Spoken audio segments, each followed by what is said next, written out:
buenas tardes. Una disculpa, a mí originalmente me tocaba aperturar las mesas del día de hoy, pero fuimos convocados al Congreso de la Ciudad de México por el 103 aniversario de la Constitución Federal y el tercer aniversario de la Constitución de la Ciudad de México.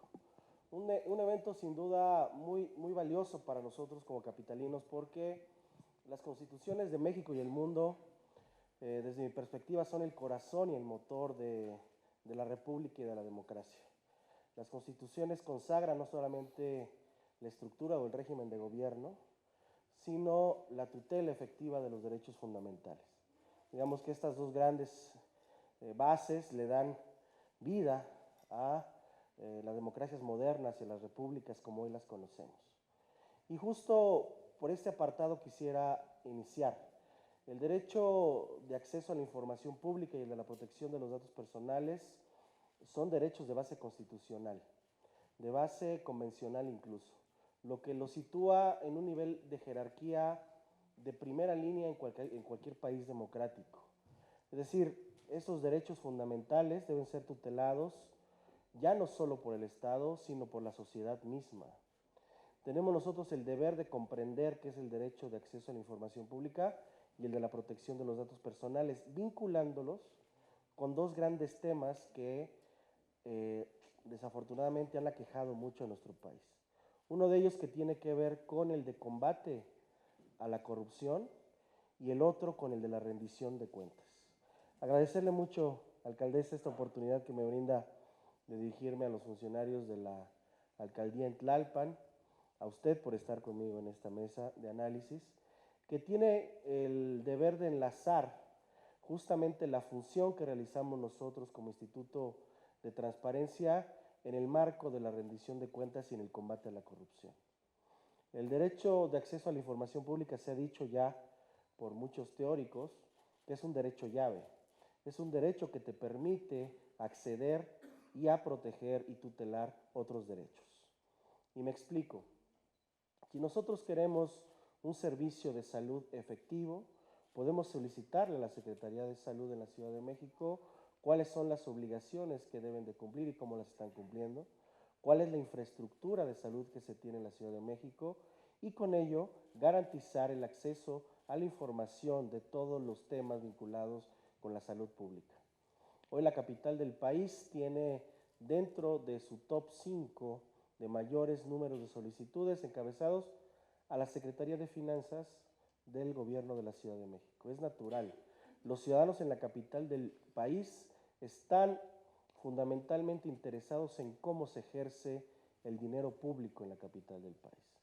Le sigue la Procuraduría, ahora ya Fiscalía General de la Ciudad de México, que acaba de transformarse. Todos los temas en materia de administración y procuración de justicia son un tema también central de ocupación en la capital. Viene enseguida el desarrollo urbano y la vivienda. Todos los temas inmobiliarios en la capital del país son un tema de mucho interés. Y finalmente, enseguida la Secretaría de Seguridad Ciudadana ante Seguridad Pública. Los temas de seguridad pública son temas de mucho interés para la capital del país. Y enseguida están ustedes justamente, las alcaldías. Todas las alcaldías en este nuevo régimen político y jurídico alcanzaron el número 5 en la ocupación de interés social por el acceso a la información pública en la capital del país. Un nivel que va en una tendencia muy creciente, y hay que decirlo. Por eso la importancia de dotar de fortaleza a una institución como la nuestra vía acciones estratégicas como la que hoy estamos realizando. Cerramos 2019 con 155,700 solicitudes de acceso a la información pública. Eso da cuenta de cuál es la importancia que hoy en la capital del país tiene la transparencia. La transparencia que trata de identificar cuáles son las principales debilidades, pero también las principales fortalezas, ya no solamente de los gobiernos, hay que decirlo. El origen de la transparencia tenía que ver con vigilar al Ejecutivo Federal y a toda la administración pública que existía en ese momento. Hoy, a través de una serie de reformas, se le ha dotado a la transparencia de mayores atribuciones. Y es decir, ya no solamente vigilamos la labor del gobierno en el Ejecutivo, Y me refiero a nivel nacional a la Presidencia de la República, a la Jefatura de Gobierno y a las propias alcaldías, sino que dentro de nuestro margen de acción está los congresos, el Poder Judicial y algo muy importante, la reforma 2015 en materia de combate a la corrupción agregó nuevos sujetos obligados en materia de transparencia, a los partidos políticos, a los sindicatos y a los fideicomisos y también a los órganos constitucionalmente autónomos como el nuestro. Hoy en la capital del país tenemos 146 sujetos obligados. Esa es la dimensión de chamba que tenemos nosotros como Instituto de Transparencia y que tenemos que tener la habilidad y la capacidad institucional suficiente para consolidar un proyecto de acceso a la información. Pero voy al origen. Muchos de nosotros hemos escuchado a lo largo de décadas o de años el famoso concepto de la corrupción. Yo lo escuché por primera vez cuando estaba en el CCH, cuando leí un ensayo de Octavio Paz que se llamaba La corrupción como fenómeno cultural en México, algo así se llamaba, y me empezó a interesar el tema, cómo vinculaban a la corrupción con el modelo mexicano, era 1996-97. Lo cierto es de que la corrupción en nuestro país, de manera muy desafortunada, tuvo un crecimiento exponencial entre los mejores años de la democracia en México. Habrá que identificar qué nos sucedió como nación para llegar a las cifras que les voy a dar enseguida. Parto del año 99-2000, el año de la primer gran alternancia política en el Ejecutivo Federal, en donde una agencia internacional llamada Transparencia Internacional, que mide justamente los niveles de corrupción en el mundo, nos ubicaba en el lugar 51 de 180 países. Un lugar que yo siempre he dicho cómodo para una democracia emergente, para una democracia en proceso de consolidación. Es decir, la percepción de la corrupción entre el año 99 y 2000-2001 no era tan grande como después creció tanto. Porque el último año de la medición, bueno, que ya tenemos el de 2019, pero antes de dar esa cifra, les daré la de 2018. En el año 2018 ya les dije que en el 2000 estábamos en el lugar 51 de 180. El 180 es el peor calificado, ¿no? Entonces 51 era un margen pues modesto, pero tampoco para preocuparnos tanto. ¿En qué lugar creen que nos encontrábamos en en qué lugar nos encontrábamos en el año 2018 de 180 países? Fuerte. 100. 138. Es decir, tuvimos una caída libre, no solamente en materia de percepción, porque si la percepción se medía con algunos actos de corrupción en nuestro país materializados, naturalmente íbamos a identificar que la percepción incluso se confirmaba con hechos materiales. Entonces llegamos al lugar 138, una cifra alarmante porque para 2018 estábamos más cerca de Somalia que de Dinamarca o de Suecia. Éramos el último lugar de la OCDE evaluados en materia de corrupción. El precio de la corrupción en México oscilaba entre el 9 y el 10% del Producto Interno Bruto. Es decir, de cada $100 que se podían destinar a actividades para el desarrollo, la ciencia, la tecnología, la educación, la salud, etcétera, 10 o 9 dólares eran destinados a actos de corrupción. Es una cifra elevadísima, más que la propia porcentaje del PIB que se destina a la educación en México. Eso es terrible. Es el nivel de corrupción al que llegamos en nuestro país entre el 2000 y el 2018. Un fenómeno complicado, un fenómeno para quien quiera hacer una tesis al respecto, se la recomiendo ampliamente. Porque se suponía que con la llegada a la democracia en México iban a llegar también el desarrollo de grandes promesas de desarrollo industrial, insisto, tecnológico, de salud, en educación, en infraestructura, etcétera, ¿no? La democracia eso nos iba a permitir, según la base teórica que todos alguna vez estudiamos o que seguimos estudiando. Lo cierto es que de manera paralela creció este fenómeno que situó a México en ese nivel. Hay que decir que la cifra se actualizó en 2019, después del primer año de esta nueva administración, con una tendencia creciente al fortalecimiento de los órganos constitucionalmente autónomos como el nuestro, y el nivel de corrupción en México decreció y pasamos del lugar 138 al 130. No sigue siendo una cifra alarmante, sigue siendo una cifra complicada en la que todas y todos tenemos que trabajar. Porque la corrupción es un fenómeno que no solamente está instalado en las estructuras del Estado, sino que está instalado en la propia sociedad.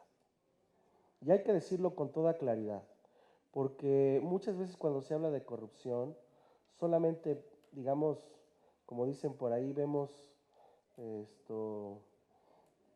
como dicen, la paja en el ojo ajeno y la viga en el pro, ¿sí? Bueno, eso sucede. El fenómeno de la corrupción en México creció y se instaló en las estructuras del Estado, pero también en la propia sociedad.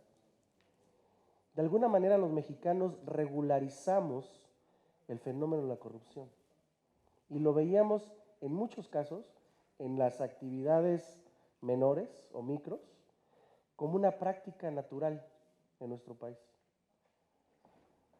Como al salir de la calle y tomar tu auto, si tienes carro, y en la esquina y tenías que llegar a las 9 de la mañana a la oficina y te detenía un tránsito y la mejor opción era, para que no te quitara tiempo, ya darle una lana y que te dejara ir, ¿no? Eso por decirlo menos. Porque a nivel de gran escala, los contratos multimillonarios de obra también involucraban corrupción. Es más, la compra, venta en el servicio público está catalogada como la compra y el desarrollo de infraestructura está catalogada dentro de las actividades más vulnerables a nivel internacional en donde se pueden cometer actos de corrupción. Pero en fin, íbamos de la escala menor a mayor, algo sucedió en México, regularizamos el fenómeno, hasta niveles que ya no podían ser sostenibles. 2017 y 2018 se dio un gran debate en México, digamos que desde 2015, y se intenta diseñar un modelo cuya fortaleza le dotara al Estado mexicano de suficiente arraigo para combatir a la corrupción y se crea el famoso Sistema Nacional Anticorrupción. El Sistema Nacional Anticorrupción que surge justo a propósito de una reforma constitucional, que tiene como propósito coordinar las acciones de las instituciones que ya existen en materia de fiscalización, en materia de transparencia, en materia de evaluación, en materia penal, en materia civil, porque también existe una parte civil en el caso, que se pudieran coordinar para poder combatir la corrupción. Pareciera que el remedio ha llevado tiempo, y sí lo ha llevado. El Sistema Nacional Anticorrupción no acaba de funcionar. Y no acaba de funcionar por una serie de debilidades de origen. Pero digamos que la gran apuesta fue un redimensionamiento de la estructura del Estado para poder crear una instancia de coordinación central, un órgano central nacional que debería tener una réplica en los gobiernos subnacionales como el nuestro, para una coordinación efectiva de combate a la corrupción. ¿Y quiénes están sentados en esa mesa? A nivel nacional, el Instituto Nacional de Transparencia, que es el órgano constitucionalmente autónomo encargado de todos los asuntos de transparencia. La Secretaría de la Función Pública, que a nivel federal es el órgano de control de toda la federación. La Auditoría Superior de la Federación, que es el órgano de fiscalización en nuestra federación. La Fiscalía General de la República, que es la autoridad penal en la materia. El Consejo de la Judicatura Federal, que es una autoridad jurisdiccional de muy alto nivel para atender los temas vinculados con las sanciones en este asunto. Y no solamente se queda en el Consejo de la Judicatura, sino que en el Tribunal Superior de Justicia Fiscal y Administrativa se deberían o se deben de crear salas especializadas con magistrados en materia de responsabilidades administrativas, los famosos magistrados de combate a la corrupción, que son los únicos que nos faltan en el sistema nacional porque ya funciona, y un comité de participación ciudadana. El comité de participación ciudadana fue una apuesta de la sociedad civil, una apuesta de la gente que puso en marcha la reforma constitucional en materia de combate a la corrupción, porque naturalmente para 2015 ya había un desapego total de credibilidad con relación a las instituciones. Y las instituciones o no funcionaban o no querían funcionar y no daban resultados o no dan resultados. Y entonces sociedad civil dijo, nosotros necesitamos que un motor que se inserte en ese sistema sea el de la sociedad civil. Entonces se crea un espacio dentro de la mesa para la participación de sociedad civil que involucra a académicos, especialistas, a investigadores, a propia gente de sociedad civil interesada en temas anticorrupción y con acreditada trayectoria en la materia que quisiera formar parte del sistema. Pero entonces no solamente iba a formar parte del sistema, sino iba a ser la presidencia del órgano central del Sistema Nacional Anticorrupción. Y así se crea el famoso CPC, un CPC integrado tanto por académicos como gente emergida de sociedad civil, periodistas, académicos, etc. Es decir, el mejor ejemplo es el siguiente. La primer presidenta del Comité Coordinador del Sistema Nacional Anticorrupción fue la doctora Jacqueline Pechard, que seguramente muchos de ustedes la conocen. Ese perfil es el que privilegió el Congreso de la República para que ocuparan un lugar dentro del Sistema Nacional Anticorrupción. Y ese sistema iba a ser apoyado o es apoyado por un secretariado técnico o una secretaría ejecutiva encargada, según el propio Mauricio Merino, de la numeralia, las estadísticas, los indicadores, la política nacional de combate a la corrupción y su vinculación con los gobiernos subnacionales. Esta Secretaría Ejecutiva es una Secretaría Ejecutiva muy poderosa porque se encarga de todos los temas que les he dicho y además de coordinar de facto a todas las instancias que forman parte del Sistema Nacional Anticorrupción y sus réplicas en la capital del país. La Ciudad de México tiene un déficit, y hoy vuelve a tenerlo, de casi 2 años y medio a partir de la reforma y de la entrada en vigor de sus leyes, de no tener un sistema local anticorrupción. Lo cierto es de que el Congreso, la primera legislatura de este Congreso, echó a andar los motores y las baterías legislativas y ya teníamos prácticamente el 100% de los integrantes del sistema local anticorrupción.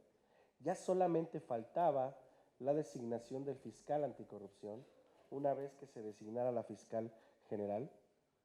Y resulta que por una impugnación hecha al proceso legislativo de la última legislatura, la Asamblea Legislativa, por el grupo parlamentario Morena, la Comisión de Derechos Humanos y otros activos que están legitimados para impugnar vía acciones de inconstitucionalidad una ley, la Corte determinó que, en efecto, había violaciones al proceso legislativo de carácter formal que le dieron materialización a la norma de la ley anticorrupción en la Ciudad de México.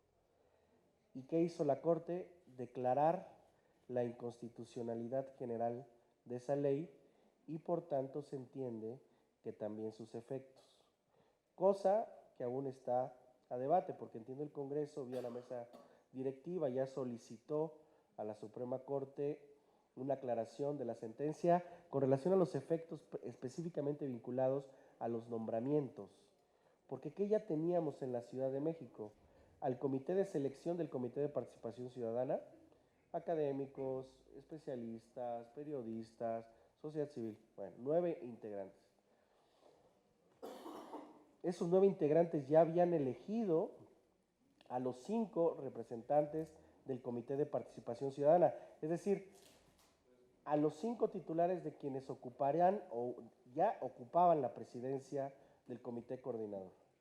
Ya se habían elegido por parte del Congreso a los contralores de los órganos autónomos de la Ciudad de México. En fin, esta determinación de la Corte ha hecho que se reponga el procedimiento legislativo y en vía de mientras, el Congreso ya ha presentado diversas iniciativas con relación a esta ley para que al menos la ley en su nueva integración y procedimiento parlamentario quede fija, quede firme y quede debidamente habilitada. El asunto a debate ahora es qué va a suceder con el tema de los nombramientos.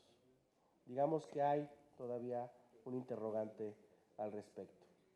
Interrogante que en tanto se resuelva, pues va a paralizar en la Ciudad de México, de alguna manera, el ejercicio del sistema local anticorrupción.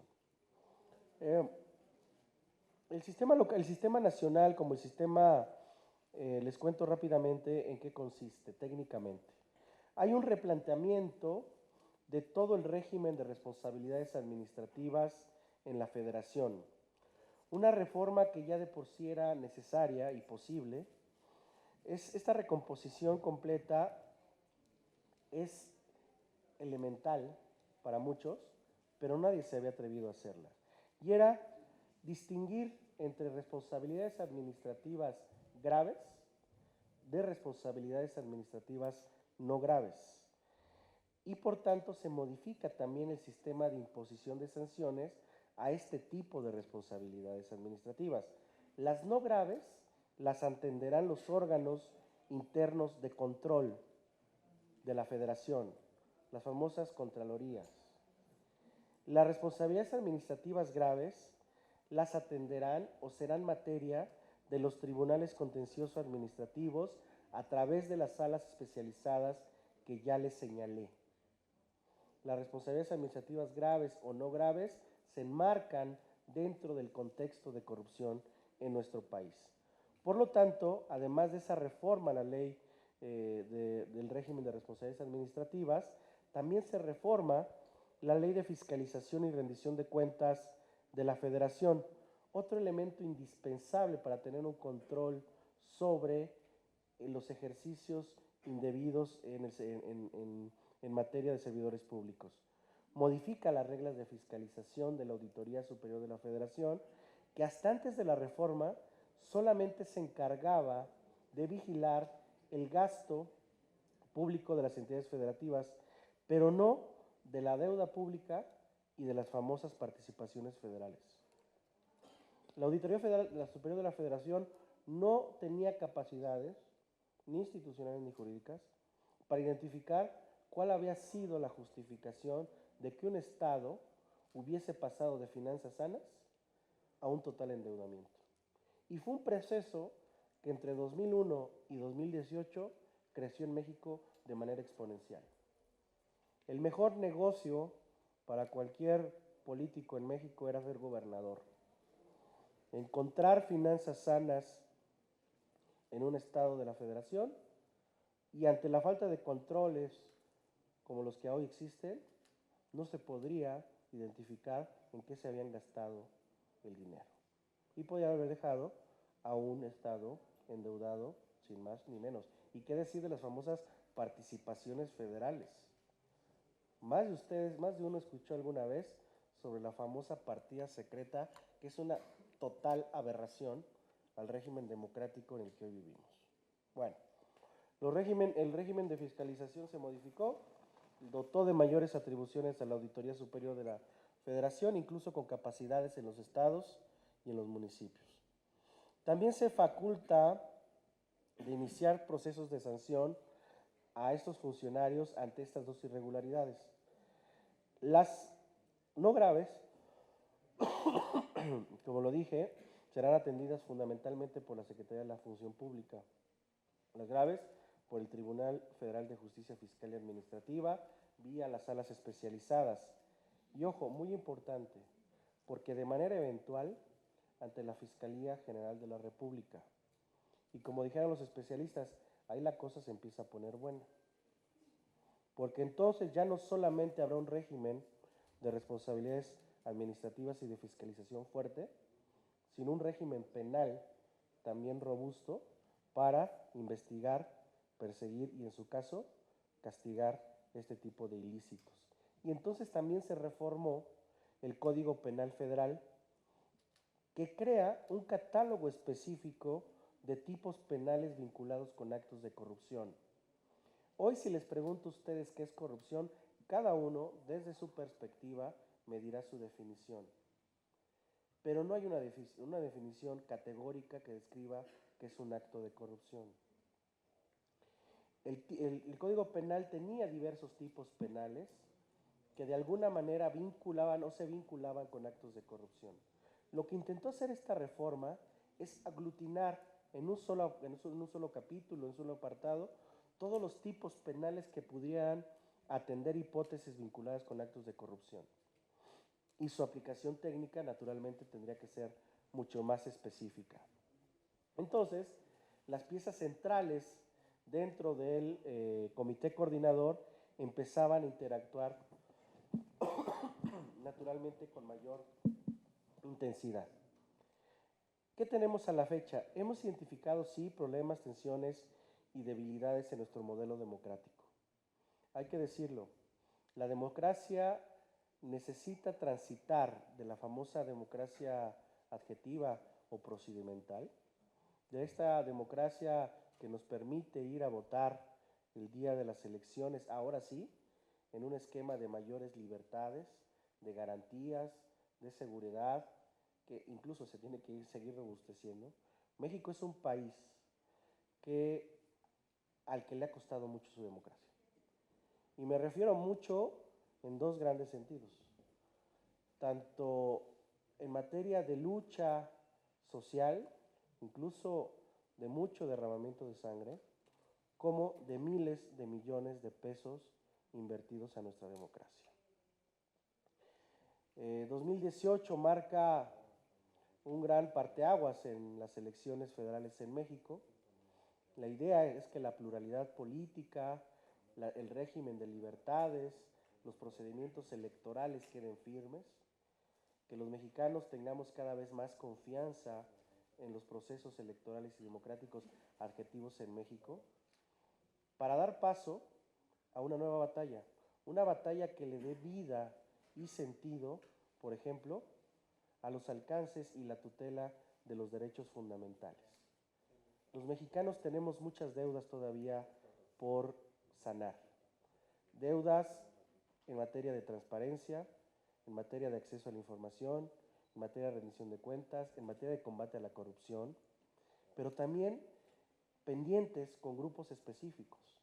Tenemos muchas deudas todavía con las mujeres, muchas deudas con los indígenas, muchas deudas con los grupos de atención prioritaria como los discapacitados, con los de preferencia sexual diversa. El régimen democrático de nuestro país se tendrá que ir fortaleciendo para que logremos ocupar cada uno de esos espacios que son parte también de nuestra institucionalidad. Y lograr que la transparencia se convierta en eso es parte de los retos que tenemos hoy en nuestro régimen interior. Sí, el objetivo es transparentar las actividades de nuestros gobiernos para una mejor toma de decisiones, para identificar qué se está haciendo bien y qué se está haciendo mal, para no tener esos famosos 3 días previos a la jornada electoral y ver por quién vamos a votar en ese famoso periodo de reflexión, ¿no? Sino saber desde ya cómo está actuando nuestro gobierno, qué está haciendo por nosotros y cómo lo está haciendo, cómo está ejerciendo el gasto, qué infraestructura tiene, quiénes son los responsables de materializar las acciones públicas, etc. Entonces, creo que México tiene que entrar en una nueva etapa en donde se consolide la democracia sustantiva, la democracia que genere procesos de igualdad sustantiva entre todos los actores de una sociedad como la nuestra. Hoy, sin duda alguna, la lucha por la paridad de género es un tema en el que ya hemos avanzado mucho. En la Ciudad de México, particularmente, la reforma a la Constitución o la nueva Constitución dotó de muchas atribuciones al nuevo régimen institucional para que las mujeres ocuparan espacios de a de veras en el Congreso, en los propios órganos autónomos, en diversas áreas del gobierno en las que antes era muy difícil penetrar por las mujeres. Hoy tenemos un Congreso paritario, hoy tenemos una administración pública con paridad de género, mayor número de mujeres alcaldesas, la integración de los órganos autónomos con el nuestro, ¿no? 3 mujeres, 2 hombres, pero nos falta mucho por hacer. ¿Qué quiero decir con esto? El combate a la corrupción, y cierro con esto, es un combate que tenemos que enfrentar en una doble vía. La vía institucional o la vía del Estado a través de estos sistemas, tanto el nacional como el local, pero también en la vía social. En la medida en que la vía social triunfe, va a triunfar la vía institucional y viceversa. Se trata de fortalecer mecanismos de participación ciudadana en donde la sociedad, vía toma de decisiones efectivas, pueda ir transparentando las acciones del gobierno y viceversa. Tiene que haber una recomposición también de la conducta social vinculada con los actos de corrupción. ¿Nos va a llevar un tiempo? Sí. A todo mundo se lo he dicho. El combate a la corrupción es un combate al mediano y a largo plazo, Se los acabo de señalar, no porque antes del año 2000 no existía el fenómeno de la corrupción, naturalmente existía, pero no existía con esta intensidad con la que creció en México. Pero como podemos notar, nos llevó casi 20 años llegar a los niveles de corrupción en los que nos encontramos. No va a ser cosa fácil, pero estoy convencido de que en tanto hay una alianza estratégica entre las instituciones del Estado y la sociedad, vamos a triunfar en esta encomienda. Muchas gracias.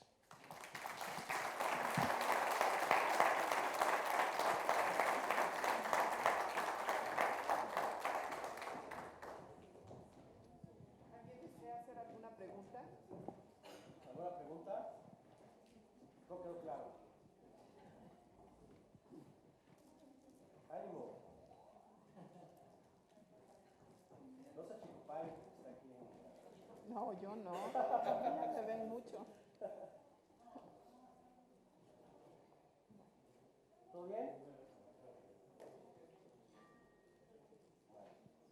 Muchas gracias. No, pues muchísimas gracias y le vamos a dar un reconocimiento.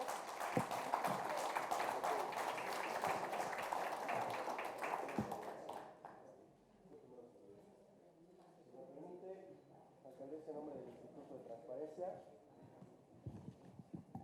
en nombre del Instituto de Transparencia, de mis compañeras comisionadas y mi compañero comisionado, agradecerle mucho la hospitalidad y este espacio que nos brinda para que la cultura de la transparencia cada vez crezca y se fortalezca en nuestra ciudad y especialmente aquí en Tlalpan. Muchísimas gracias.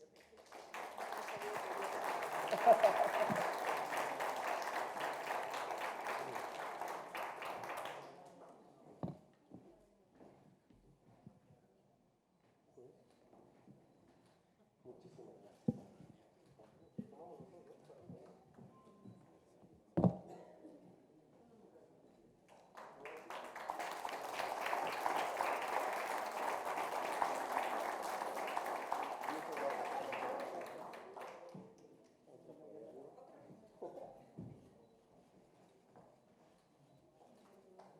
Muchas gracias.